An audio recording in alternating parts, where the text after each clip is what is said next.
muchos se preguntan si estamos en los tiempos del fin. Si van a Marcos capítulo 13, van a ver cómo hay varios versículos donde el Señor nos advierte que debemos estar velando. Versículo 5. Jesús respondiendo les comenzó a decir: mirad que nadie os engañe. Versículo 9. Pero mirad por vosotros mismos. Versículo 18. Orad pues que vuestra huida no sea en invierno. Versículo 21. Entonces si algunos dijeren: mirad, aquí está el Cristo, o mirad, allí está, no le creáis. Versículo 23. Mas vosotros mirad.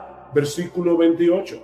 De la higuera aprended la parábola. Versículo 33. Mirad, velad y orad. Versículo 35. Velad pues, porque no sabéis cuándo vendrá el Señor de la casa. Versículo 37.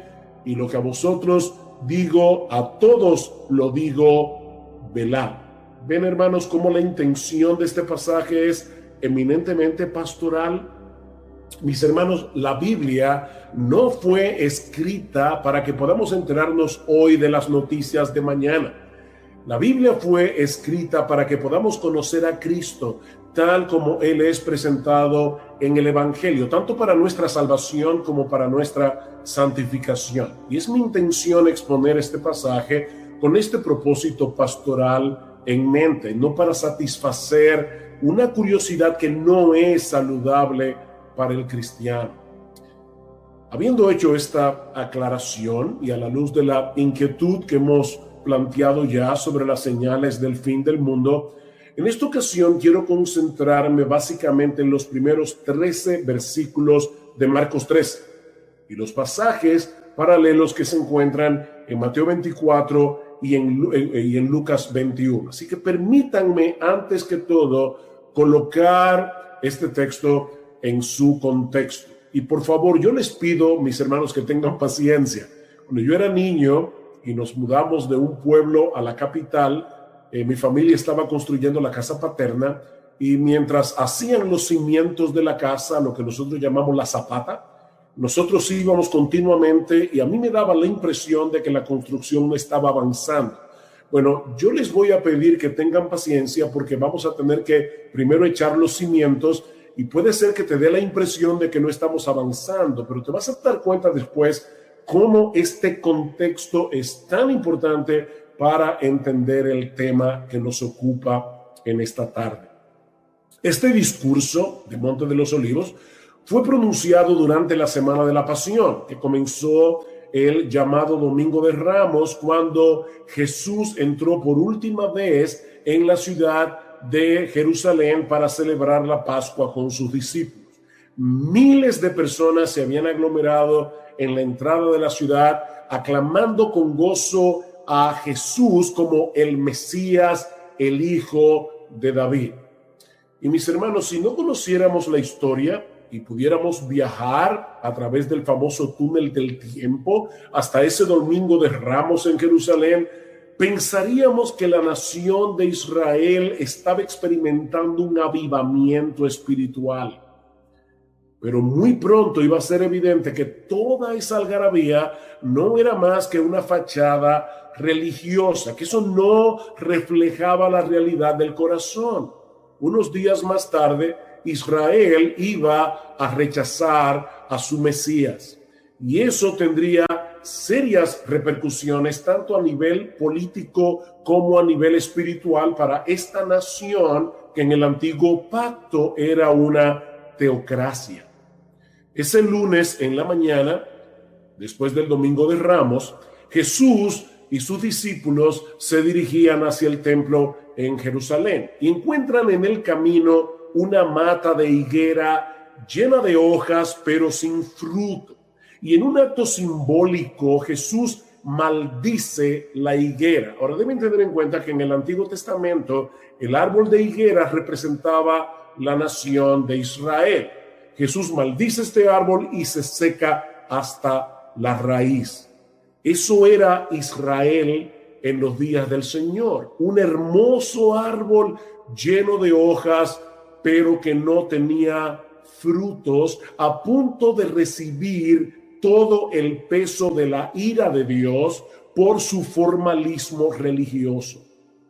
Inmediatamente después, el Señor entra en el templo con sus discípulos, echa fuera a los comerciantes, a los cambistas y acusa a los sacerdotes de haber convertido la casa de Dios, el templo de Dios, en una cueva de ladrones. Y esa fue la gota que derramó el vaso. Porque eso fue el lunes, recuerden, el martes en la mañana Jesús fue confrontado en el templo por los líderes religiosos de Israel con una serie de preguntas capciosas tratando de que él se incriminara con sus propias palabras y así poderlo acusar delante del Sanedrín como un blasfemo. En ese contexto, el Señor les cuenta a los líderes religiosos una historia en forma de parábola. Estoy en Marcos 12, acerca de un hombre que había plantado una viña y que se la había arrendado a unos labradores. Pero cuando llegó el tiempo de la vendimia y el dueño envía a algunos de sus siervos a buscar la parte de los frutos que le corresponde, estos labradores malvados los afrentan y los golpean, llegando incluso a matar a algunos de estos siervos. Pero en vez de darles lo que merecía, el dueño decide enviarles lo más preciado que tenía, a su propio hijo, al amado de su corazón. Lo dice el texto que echándole mano, lo mataron y lo arrojaron fuera de la viña. Comienzan a ver, hermanos, la intención de esta parábola. Y ahora Jesús les pregunta, ¿qué hará entonces el dueño de la viña? Y ellos responden, llevará a esos miserables a un fin lamentable y arrendará la viña a otros labradores que le paguen los frutos a su tiempo. Recuerden, hermanos, eso es inmediatamente antes del discurso del Monte de los Olivos. Ahora, obviamente la viña de esta historia es la nación de Israel y los labradores son sus líderes. De hecho, dice en Marcos capítulo 12, versículo 12, que a partir de ese momento ellos trataban de prender a Jesús porque comprendieron que contra ellos había dicho la parábola. Ellos entendieron perfectamente el significado de esta historia. De manera que esta parábola nos enseña lo mismo que la maldición de la higuera. Israel perdería su estatus de nación teocrática y la viña sería entregada a otros labradores, la iglesia, que sí producirían los frutos que se esperaba de ella.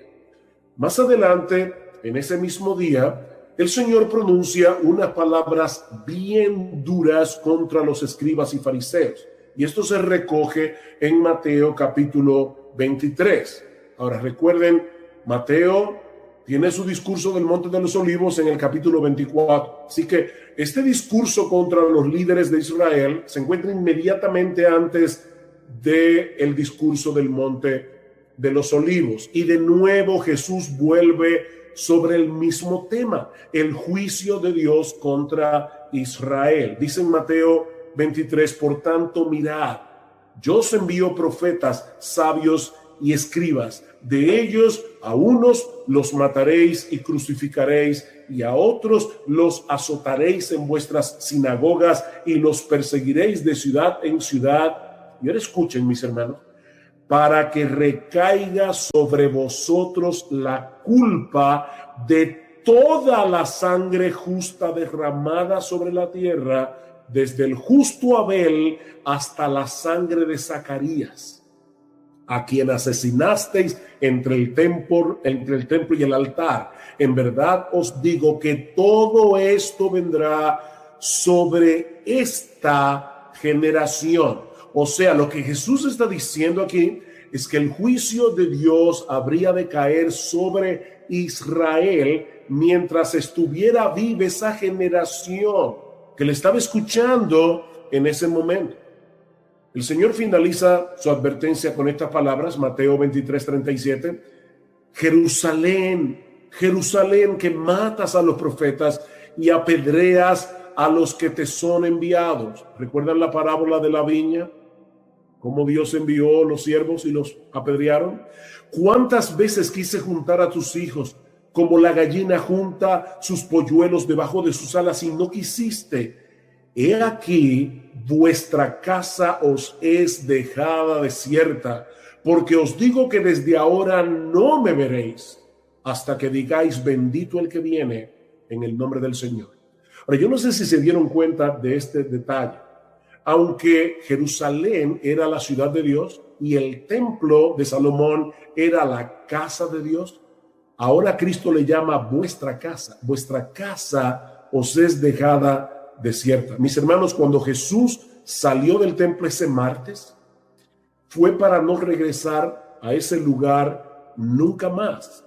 De manera que en ese momento el templo dejó de ser la casa de Dios para convertirse en un edificio más. Porque, mis hermanos, ¿qué es lo que hace al templo la casa de Dios? Que la gloria de Dios esté allí. ¿Y quién es la gloria de Dios encarnada? Nuestro Señor Jesucristo. De hecho, ¿no tiene algo interesante en Marcos capítulo 3, en el versículo 4?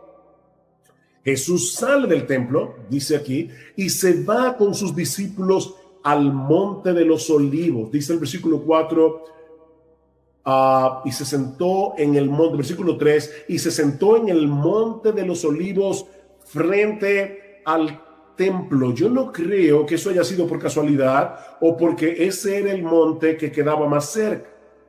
En los capítulos 10 y 11 del libro de Ezequiel, y yo les dije que tuvieran paciencia, que estamos haciendo verdad los cimientos de la casa. En los capítulos 10 y 11 del libro de Ezequiel, el profeta ve en una visión cómo la gloria de Dios abandona el templo por causa de la apostasía del pueblo. Y esta es una forma simbólica de expresar el castigo de Dios sobre la nación. Un castigo que se manifestó cuando los babilonios destruyeron la ciudad y el templo en el año 587 antes de Cristo. Pero hay un detalle sorprendente en esta profecía del libro de Ezequiel. Dice en el versículo 23 del capítulo 11 que la gloria del Señor se elevó en medio de la ciudad y se detuvo sobre el monte que está al oriente, es decir, el monte de los olivos, como vemos claramente en Zacarías capítulo 14, versículo 4. La gloria de Dios dejó el templo antes de ser destruido por los babilonios, y eso es exactamente lo que está sucediendo aquí. La gloria de Dios encarnada, ese verbo que se hizo carne, del quien dice Juan en Juan 1:14, y vimos su gloria, gloria como del unigénito del Padre, lleno de gracia y de verdad. Esa gloria encarnada estaba abandonando el templo para ir a sentarse en el monte de los olivos. Esa casa fue dejada desierta, como profetizó Jesús, porque la gloria de Dios, que era Él mismo, ya no regresaría al templo nunca más. Un templo sin gloria es un edificio como cualquier otro. Mis hermanos, eso es lo que está en el trasfondo del discurso del Monte de los Olivos. Ese es el contexto. Y eso nos lleva ahora al segundo encabezado de este mensaje. Es la profecía de Jesús sobre la destrucción del templo. Recuerden, Jesús les dice, vuestra casa os es dejada desierta. Esta casa va a ser destruida. Tal parece que estas palabras de Jesús habían dejado en shock a los discípulos. ¿Cómo era posible que el templo, la casa de Dios, fuera destruida? Vean el versículo 1 de Marcos 13. Saliendo Jesús del templo, le dijo uno de sus discípulos: Maestro, mira qué piedras y qué edificios. Como diciendo, ¿y de verdad el templo será destruido? Mis hermanos, para que ustedes tengan una idea de lo que esa profecía implicó cuando Jesús la pronunció, y eso de paso es una de esas pruebas incidentales de la veracidad de las Escrituras. Este templo había comenzado a ser remodelado por Herodes el Grande a partir del año 19 antes de Cristo. Herodes era famoso no solo por su crueldad, sino también por sus proyectos de construcción. pero ninguna de sus obras se compara con el templo de Jerusalén. Para que ustedes tengan una idea, todo el complejo del templo cubría 35 acres de terreno, es decir, el equivalente a unas 12 canchas de fútbol. Y se calcula que algunas de las piedras que se emplearon para su construcción pesaban 1.000.000 de libras. Algunas de las columnas que soportaban el pórtico eran tan anchas que apenas podían ser abarcadas por 3 hombres tocándose por las puntas de los dedos. De manera que para los judíos era impensable que un edificio de esa magnitud pudiera ser destruido, aparte de que era la casa de Dios. Pero la destrucción predicha por Jesús sería de tal magnitud que el templo iba a ser arrasado desde sus cimientos. Versículo 2.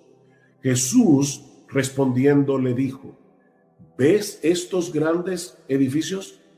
No quedará piedra sobre piedra que no sea derribada. No quedará piedra sobre piedra. Este iba a ser el clímax de la ira de Dios sobre esta nación por haber desechado a su Mesías, y es lo que se describe en los versículos 14 al 23 de Marcos 13. Mi postura es que los versículos 14 al 23 de Marcos 13 no predicen los días antes de la segunda venida, sino la destrucción de Jerusalén y del templo. El pasaje paralelo de Lucas 21 no deja lugar a dudas con respecto a esto. Dice Lucas: pero cuando veáis a Jerusalén rodeada de ejércitos, ese es el pasaje paralelo de esta porción de Marcos.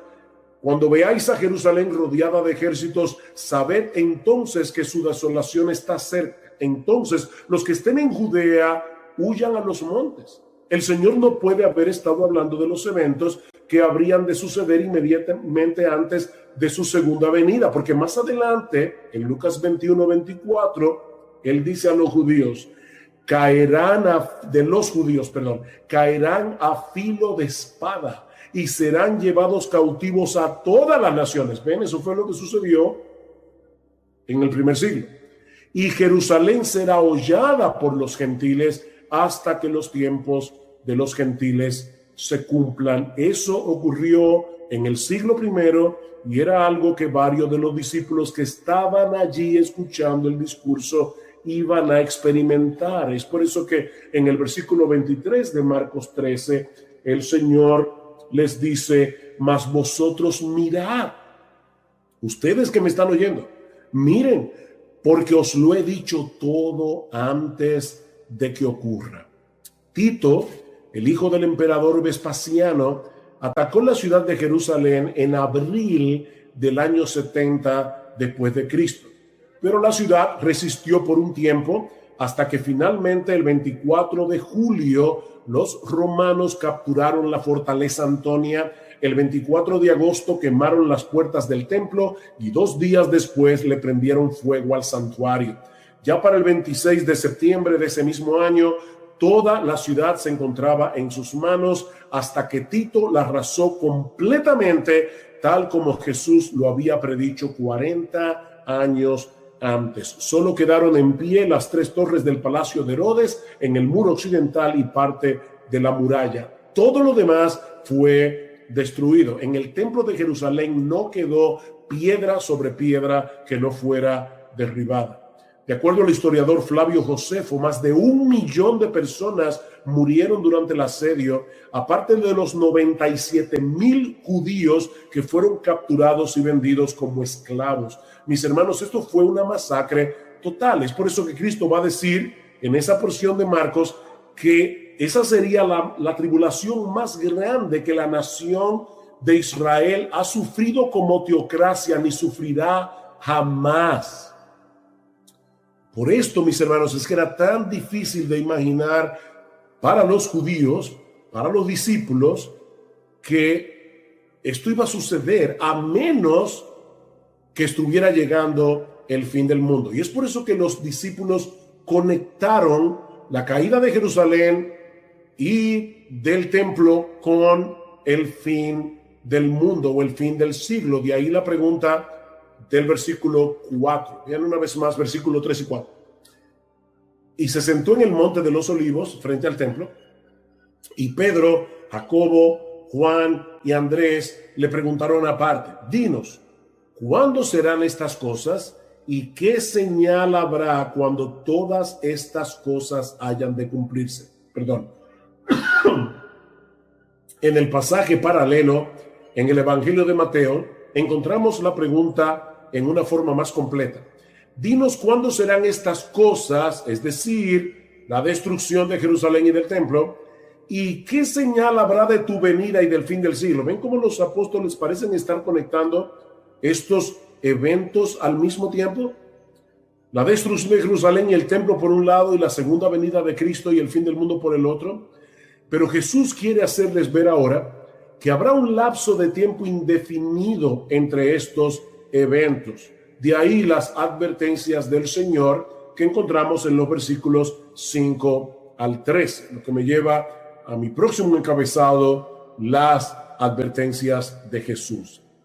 La primera de esas advertencias la encontramos en los versículos 5 al 8, y es que tengan cuidado los discípulos de no dejarse engañar por las supuestas señales de su venida y del fin del mundo. Por favor, lean conmigo Marcos 13.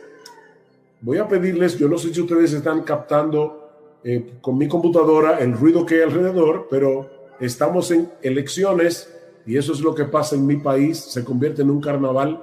Pero escuchen lo que dice versículos 5 al 8.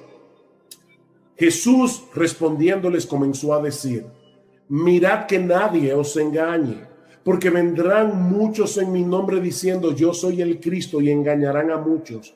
Mas cuando oigáis de guerras y de rumores de guerras, no os turbéis, porque es necesario que suceda así, pero aún no es el fin, porque se levantará nación contra nación y reino contra reino, y habrá terremotos en muchos lugares, y habrá hambres y alborotos, y Lucas menciona también habrá pestes, habrá pestilencias, principios de dolores son estos. ¿Se dan cuenta, hermanos?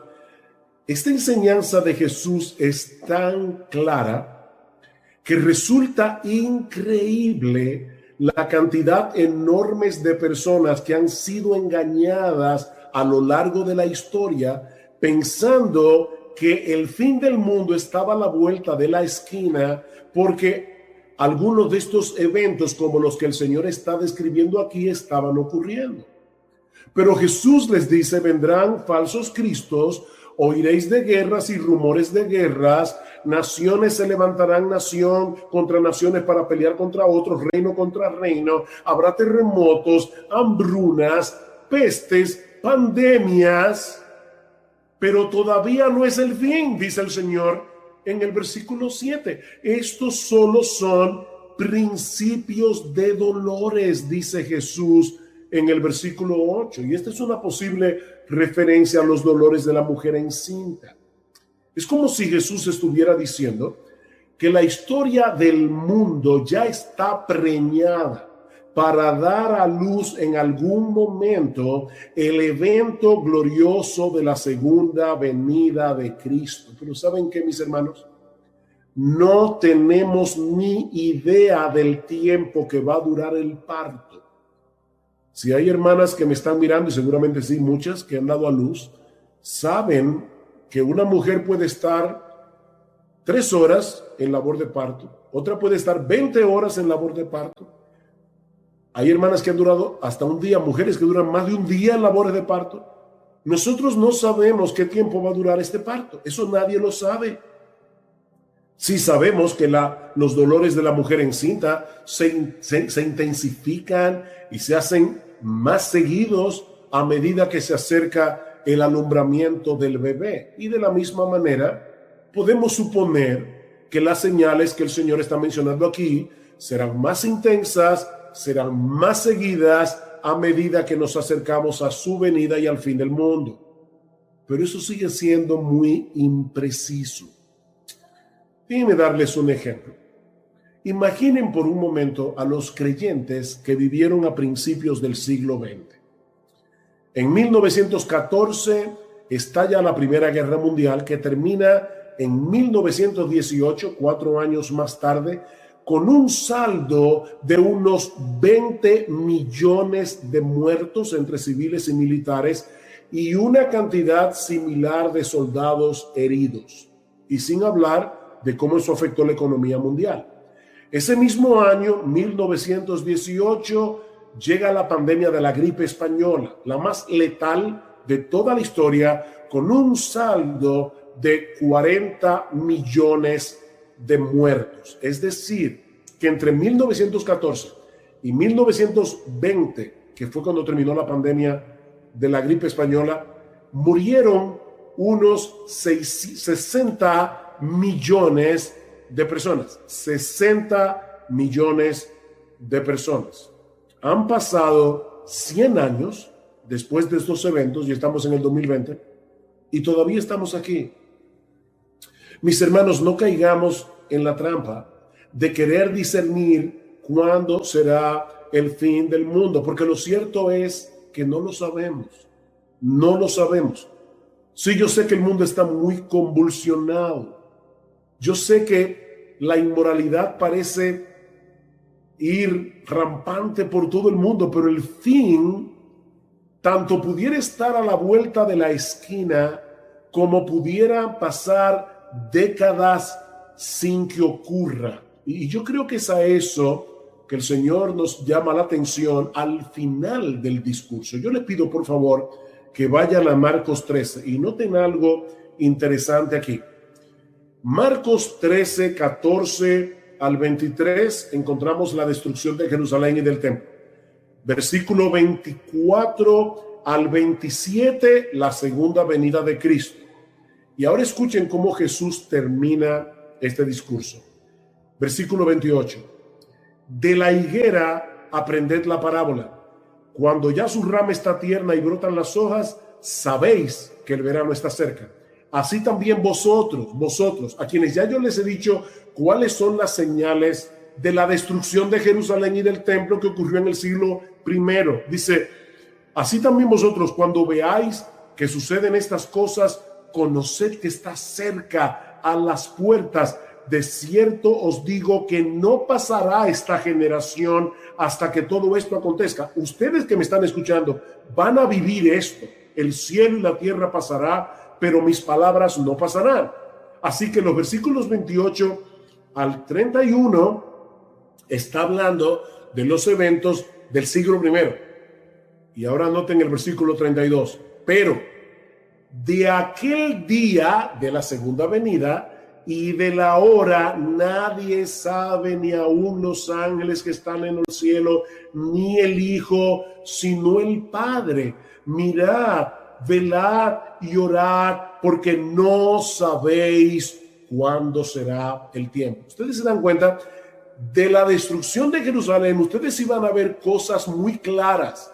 Cuando ustedes vean a Jerusalén rodeada de ejércitos, huyan, porque en aquellos días algunos decían, no se preocupen que ya el Mesías viene, quédense en Jerusalén, la victoria será nuestra, y por eso muchos fueron masacrados. Pero los cristianos que le creyeron a Jesús pudieron huir de Jerusalén a tiempo.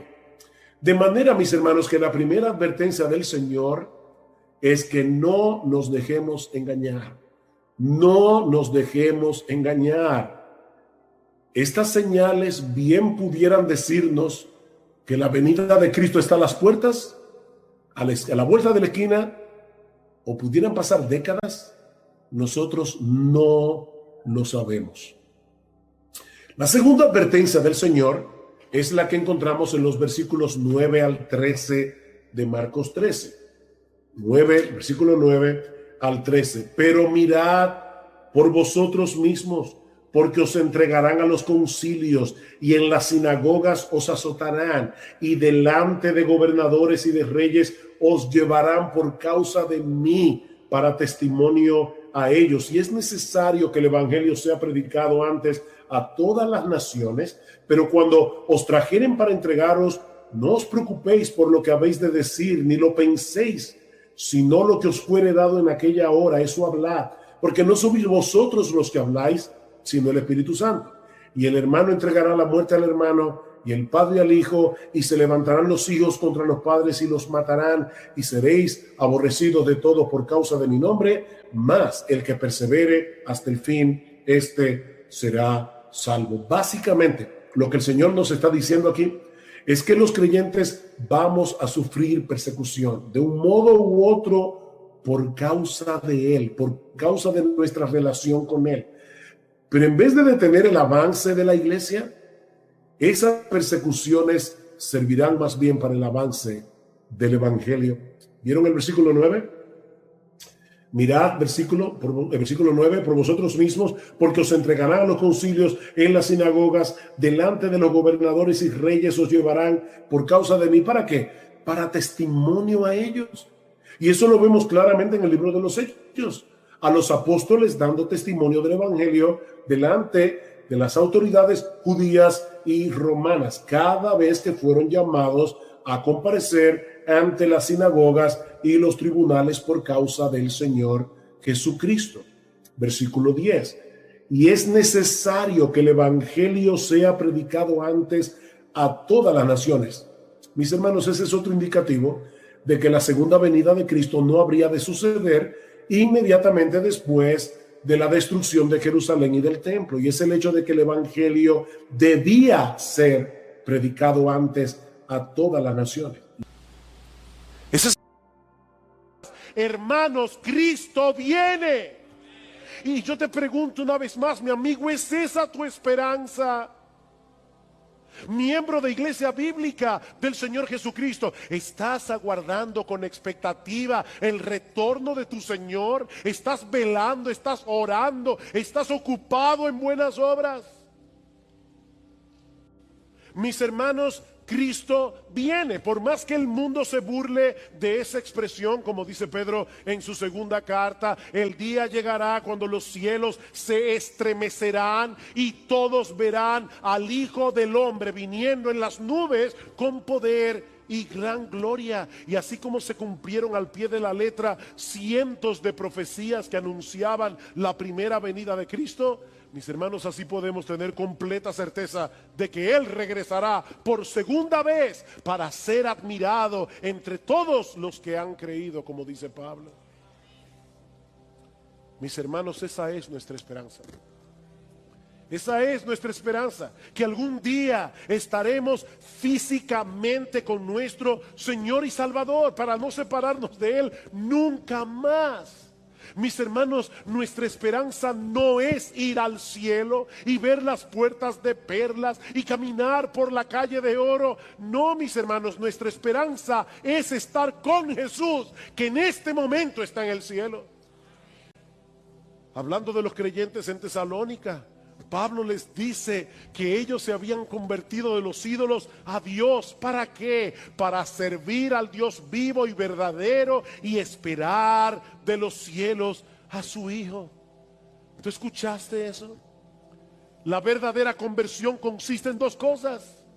En la verdadera conversión, los ídolos del corazón son destronados para colocar a Dios en el trono de nuestras almas como el objeto máximo de nuestro deleite. Pero al mismo tiempo la conversión redirige, replantea por completo el objeto de nuestra esperanza.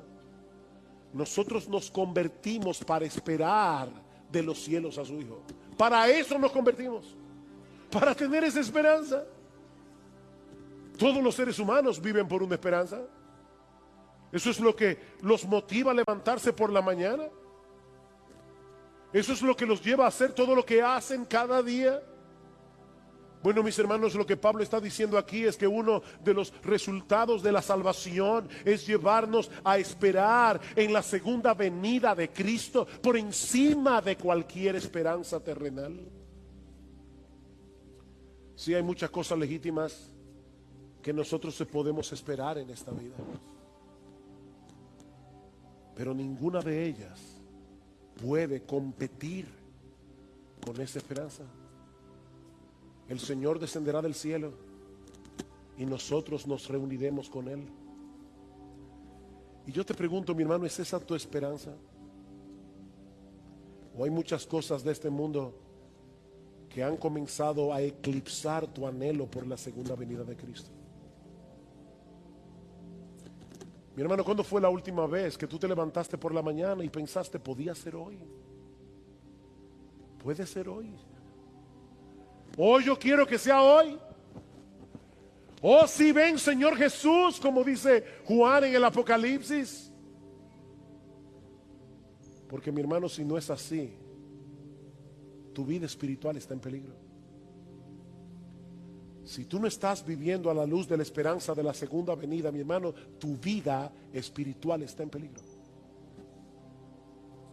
Pablo dice en Tito capítulo 2, me encanta este pasaje, que la gracia de Dios se ha manifestado para salvación a todos los hombres, enseñándonos que renunciando a la impiedad y a los deseos mundanos, vivamos en este siglo sobria, justa y piadosamente. Dice John Piper, hay personas que dicen, es que los cristianos que viven esperando la segunda venida se olvidan de las cosas aquí abajo. No. Esperar la segunda venida nos motiva a estar activos en la iglesia, nos motiva a predicar el evangelio, nos motiva a buscar la gloria de Dios en todo lo que hacemos, aún en nuestras vocaciones terrenales. No, dice Piper, el problema no es que nosotros estemos pensando demasiado en el cielo, es que estamos pensando demasiado en el mundo. Dice que la gracia de Dios nos enseña a renunciar a la impiedad y a los deseos mundanos y vivamos en este siglo sobria, justa y piadosamente, aguardando la esperanza bienaventurada y la manifestación gloriosa de nuestro gran Dios y Salvador Jesucristo. ¿Saben por qué muchas veces los que profesan ser cristianos se ven tan mundanos? Bueno, en muchos casos es porque no son cristianos, pero en otros casos es porque han perdido de vista la segunda venida del Señor, la segunda venida de Cristo. ¿Cómo debería vivir un cristiano que se levanta todos los días de su vida diciendo, Señor, estas próximas 24 horas las voy a vivir como si fuera a encontrarme contigo al final del día? ¿Cómo viviría un cristiano? Mis hermanos, ¿por qué el mundo nos atrae tanto? Porque hemos perdido de vista esa esperanza, la esperanza de estar con nuestro Señor. Eso es lo que motiva al creyente a vivir en santidad. Eso es lo que motiva al creyente a hacer buenas obras. El hecho de aguardar esa esperanza bienaventurada. Algún día estaremos con nuestro Señor y echaremos nuestras coronas a sus pies en eterna gratitud por habernos comprado con su sangre y por habernos atraído hacia Él con cuerdas de amor. ¿Se dieron cuenta, como dice Pablo en 2 Tesalónica 2:1, la venida de Cristo y nuestra reunión con Él? No es una película fantástica la que estamos, yo quisiera ver cómo los cielos se enrollan como un pergamino. Olvídate de eso. Esas son las cosas que acompañarán la segunda venida, pero eso no es importante. Lo importante es que Cristo viene y nosotros estaremos con Él. Nuestra reunión con Él, dice Pablo, y así estaremos siempre con el Señor. Y añade, alentaos unos a otros con estas palabras. ¿Cuándo fue la última vez, mi hermano, que tú te acercaste a un creyente en aflicción y le dijiste, mi hermano, estoy sufriendo contigo?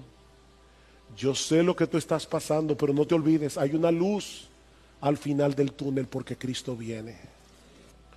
Los discípulos conocían muy bien el Antiguo Testamento y sabían que al hablar de su venida en las nubes del cielo, Jesús estaba colocando su gloria a la par con la gloria del Padre. Dice en Éxodo capítulo 19:9 que el Señor le dijo a Moisés en el monte Sinaí, he aquí vendré a ti en una densa nube. En el Salmo 97 versículo 2 dice que las nubes lo rodean. Estas nubes, mis hermanos, no son naturales. Estas nubes son un despliegue de la gloria de Dios. hay una presencia especial del Espíritu de Dios en medio de la iglesia. Estamos alabando al Señor y uno casi puede palpar que Cristo realmente está presente en medio de su pueblo. Él le ha prometido estar presente en medio de su pueblo. Y uno puede alabar al Señor, pero uno lo está contemplando con los ojos de la fe. ¿Ustedes se imaginan, mis hermanos, lo que será aquel día? Cuando nuestro Señor Jesucristo regrese y nosotros podamos verle cara a cara, cuando nosotros podamos ver su gloria, una gloria que ahora está oculta de nuestros ojos, una gloria que ahora solo podemos contemplar con los ojos de la fe. Pero algún día, mis hermanos, los cielos se abrirán con gran estruendo y nuestro Señor Jesucristo regresará del cielo con poder y gran gloria en las nubes del cielo. Y nosotros le veremos. Y nosotros le veremos. ¿Cómo no debería eso llenar nuestras mentes y corazones? Y en ese momento, su iglesia será reunida a su Señor para regresar junto a Él y quedar junto a Él por los siglos de los siglos. Y eso nos lleva a nuestro último y más controversial encabezado: la reunión del pueblo de Dios en su segunda venida. Versículo 27. Y entonces enviará a los ángeles y reunirá a sus escogidos de los cuatro vientos, desde el extremo de la tierra hasta el extremo del cielo. A través de toda la historia de la iglesia, y yo quiero recalcar eso, a través de toda la historia de la iglesia hasta el siglo XIX, los creyentes habían creído prácticamente en unanimidad que el Señor Jesucristo habría de regresar una sola vez a la tierra y que en ese momento la iglesia sería arrebatada para encontrarse con su Señor. Repito, esa había sido la creencia de la iglesia a través de toda su historia.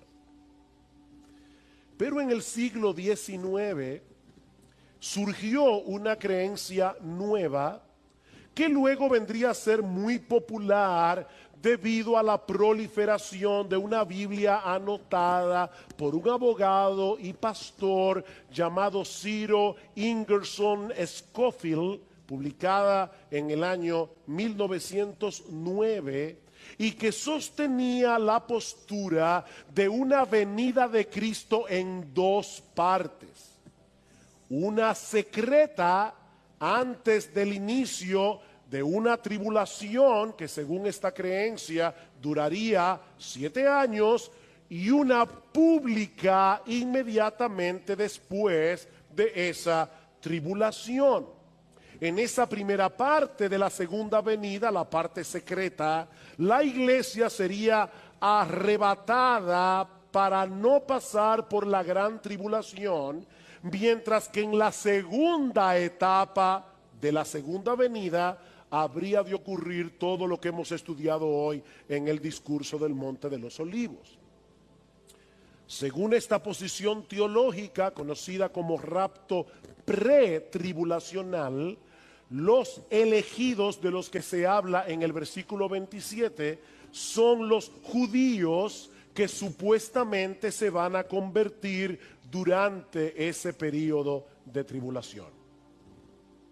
Esta creencia ha venido a ser tan popular que incluso ya se han filmado varias películas con este tema. Hollywood siempre trata de sacarle partido a las cosas sensacionalistas. Una de esas películas se filmó en el año 2015, titulada Dejados Atrás, protagonizada nada más y nada menos que por Nicolas Cage, un actor de Hollywood sumamente conocido. Ahora, de nuevo quiero volver a decir lo que decía al principio. Mis hermanos, yo no quiero generar controversias innecesarias con este mensaje, y mucho menos ser ofensivo con todos aquellos que creen en una segunda venida en dos etapas y en un rapto pre-tribulacional. De hecho, nosotros mismos venimos de esa tradición, eso creía nuestra iglesia hace muchos años atrás, porque eso fue lo que aprendimos en la iglesia donde conocimos al Señor hace 40 años. Sin embargo, creemos que la evidencia del Nuevo Testamento apunta hacia la segunda venida como un solo evento en el que la iglesia, formada por judíos y gentiles que han creído en Cristo, saldrán al encuentro de su Señor, mientras que los incrédulos recibirán juicio y condenación. Yo les decía al principio, por favor, sopesen los argumentos bíblicos sin prejuicios. Una doctrina no es falsa por ser novedosa, de la misma manera que una doctrina no es verdadera por ser antigua. Una doctrina es verdadera por ser bíblica. Ahora, cuando hay una doctrina que sale nueva, y esta doctrina del rapto pretribulacional es relativamente nueva, nosotros tenemos que preguntarnos, ¿realmente durante 19 siglos nadie en la iglesia vio esto? Hermanos, ¿qué nos enseña la Biblia? Bueno, yo quiero, por favor, que vayan conmigo en sus Biblias a varios textos bíblicos. Quiero ser tranquilo, lento. Quiero que lo veamos. Yo sé que este estudio ha sido muy, ¿cómo puedo decirlo? Muy académico. Pero es que hace mucho que no hablamos de este tema. Y yo necesito que ustedes lo vean. Mateo capítulo 13. Mateo capítulo 13. Recuerden lo que estoy tratando de demostrar. Estoy tratando de demostrar que Cristo viene una sola vez, por segunda vez. Y que es en esa segunda venida que la iglesia será arrebatada y los impíos serán destruidos. En Mateo, capítulo 13, el Señor está explicando a los discípulos la parábola de la cizaña y el trigo. Escuchen la interpretación de Jesús, versículo 37. Respondiendo él les dijo, porque los discípulos le dijeron, Señor, explícanos la parábola de la cizaña del campo. Respondiendo él dijo, el que siembra la buena semilla es el Hijo del Hombre. El campo es el mundo, no la iglesia. Yo no sé cuántas veces yo he oído personas diciendo, en la iglesia hay trigo y hay cizaña. Y es verdad que en la iglesia a veces hay trigo y hay cizaña, pero este pasaje no está hablando de eso. Este pasaje está hablando de que a pesar de que Cristo ya inauguró su reino cuando vino la primera vez, murió en una cruz, ascendió a los cielos y se sentó a la diestra del Padre, Él ya está reinando. Ese reino ya fue inaugurado, pero no ha sido aún consumado. Y es por eso que todavía en su reino hay cizaña. Dice, el campo es el mundo. La buena semilla son los hijos del reino. Las cizañas son los hijos del maligno. Y el enemigo que la sembró es el diablo. La siega es el fin del mundo. Y los segadores son los ángeles. Mateo 24, Marcos 13. Por tanto, así como la cizaña se recoge y se quema en el fuego, de la misma manera será en el fin del mundo. El Hijo del Hombre enviará a sus ángeles y recogerán de su reino a todos los que son piedra de tropiezo, a los que hacen iniquidad, y los echarán en el horno de fuego. Allí será el llanto y el crujir de dientes. Entonces los justos resplandecerán como el sol en el reino de su Padre. Mis hermanos, ¿cuándo sucederá eso? En el fin del mundo, cuando nuestro Señor Jesucristo regrese en gloria. Los malos serán recogidos de su reino y los justos también serán recogidos por los ángeles del cielo para reinar con Cristo por los siglos de los siglos. Primera Tesalonicenses capítulo 4.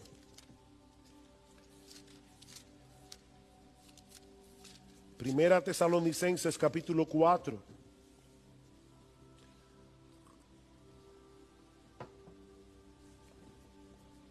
Alguien publicó un video por ahí diciendo que yo no creía en el arrebatamiento. Y hasta hereje me llamaron. Bueno, aprovecho para decir yo creo en el arrebatamiento de la iglesia. Lo que yo no creo es en un arrebatamiento pre-tribulacional, pero yo creo en el arrebatamiento de la iglesia porque la Biblia lo dice. Ahora, ¿cuándo sucederá este arrebatamiento? Vean una vez más conmigo. Primera Tesalonicenses 4:13, pero no queremos, hermanos, que ignoréis acerca de los que duermen, para que no os entristezcáis como lo hacen los demás que no tienen esperanza. Porque si creemos que Jesús murió y resucitó, así también Dios traerá con él a los que durmieron en Jesús. Por lo cual os decimos esto por la palabra del Señor, que nosotros, los que estemos vivos y que permanezcamos hasta la venida del Señor, no precederemos a los que durmieron. Pues el Señor mismo descenderá del cielo con voz de mando, con voz de arcángel y con la trompeta de Dios, y los muertos en Cristo se levantarán primero. Entonces nosotros, los que estemos vivos y que permanezcamos, seremos arrebatados juntamente con ellos en las nubes al encuentro del Señor en el aire, y así estaremos con el Señor siempre, no en el aire, sino con el Señor. Por tanto, confortaos unos a otros con estas palabras. Sí, yo sé que ya se acabó el capítulo 4, pero recuerden que la Biblia no se escribió en capítulos, así que sigamos leyendo. Ahora bien, hermanos, con respecto a los tiempos y a las épocas de cuando eso va a ocurrir, no tenéis necesidad de que os escriba nada, pues vosotros mismos sabéis perfectamente que el día del Señor vendrá como un ladrón en la noche. ¿Recuerdan el día del Señor del que habló Pedro? El día del Señor vendrá como un ladrón en la noche, que cuando estén diciendo paz y seguridad, entonces la destrucción vendrá sobre ellos repentinamente como dolores de parto a una mujer que está encinta, y no escaparán. Mis hermanos, cuando yo leo este texto, en su contexto, yo no veo una venida pretribulacional 7 años en secreto y luego una venida pública 7 años más tarde en la que los malos serán destruidos. Pablo está hablando aquí de un día del Señor en el que Cristo viene, los muertos resucitan, los creyentes son arrebatados y los impíos son destruidos. Segunda Tesalónica, capítulo 1. Para mí es importante, hermano, que ustedes lo vean, así que yo me voy a tomar mi tiempo. Segunda Tesalonicenses capítulo 1, versículo 6. Porque después de todo es justo delante de Dios retribuir con aflicción a los que os afligen y daros alivio a vosotros que sois afligidos, y también a nosotros cuando el Señor Jesús sea revelado desde el cielo con sus poderosos ángeles en llama de fuego. ¿Ven ustedes, hermanos? Jesús viene y dice Pablo, Él le dará alivio a los creyentes y los impíos serán destruidos. Versículo 8. Dando retribución a los que no conocen a Dios y a los que no obedecen al evangelio de nuestro Señor Jesús, estos sufrirán el castigo de eterna destrucción, excluidos de la presencia del Señor y de la gloria de su poder. ¿Cuándo? Cuando Él venga para ser glorificado en sus santos en aquel día y para ser admirado entre todos los que han creído. ¿Dos venidas o una sola? Dice, el día que el Señor venga, los impíos serán destruidos y Él será admirado por sus santos, aquellos que han creído. Pero no se detiene allí, capítulo 2. Pero con respecto a la venida de nuestro Señor Jesucristo y a nuestra reunión con Él, de paso el verbo, la palabra que se usa allí, reunión, tiene la misma raíz que la que usa Cristo en Marcos 13, cuando dice que los ángeles reunirán a sus escogidos. Se está hablando aquí del arrebatamiento. Dice, con respecto a la venida de nuestro Señor Jesucristo y a nuestra reunión con Él. ¿Cuál es la teoría del rapto pretribulacional? Viene Cristo en secreto, se lleva a su iglesia y el anticristo comienza a perseguir a los creyentes. 7 años más tarde viene el Señor. ¿Pero es eso lo que enseña este texto? Vean conmigo de nuevo. Con respecto a la venida de nuestro Señor Jesucristo y a nuestra reunión con Él, os rogamos, hermanos, que no seáis sacudidos fácilmente en vuestro modo de pensar, ni os alarméis, ni por espíritu, ni por palabra, ni por carta, como si fuera de nosotros, en el sentido de que el día del Señor ha llegado. Que nadie os engañe en ninguna manera, porque no vendrá sin que primero venga la apostasía y sea revelado el hombre de pecado, el hijo de perdición. Pablo dice, Cristo no vendrá hasta que eso suceda. Y dice en el versículo 8, y entonces será revelado ese inicuo a quien el Señor matará con el espíritu de su boca y destruirá con el resplandor de su venida. Vuelvo y repito, mis hermanos, no quiero ofender a los que han creído y creen en una venida de Cristo en 2 etapas y en un rapto pretribulacional, pero mis hermanos, lo que yo veo en la Biblia, en el Nuevo Testamento, es que Cristo viene una sola vez. Los suyos serán arrebatados y vienen con Cristo a una tierra nueva y a un cielo nuevo, cuando ya los impíos hayan sido completamente destruidos. Esto encaja perfectamente con la enseñanza del Señor en el discurso del Monte de los Olivos. Cuando nuestro Señor y Salvador regrese en gloria, Él enviará a sus ángeles para que recoja su trigo en el granero y la paja sea quemada en un fuego que nunca se apagará. Ahora, yo no quisiera, mis hermanos, que la parte controversial de este mensaje desvíe nuestra atención del hecho de que estamos a la espera del regreso de nuestro bendito Señor y Salvador.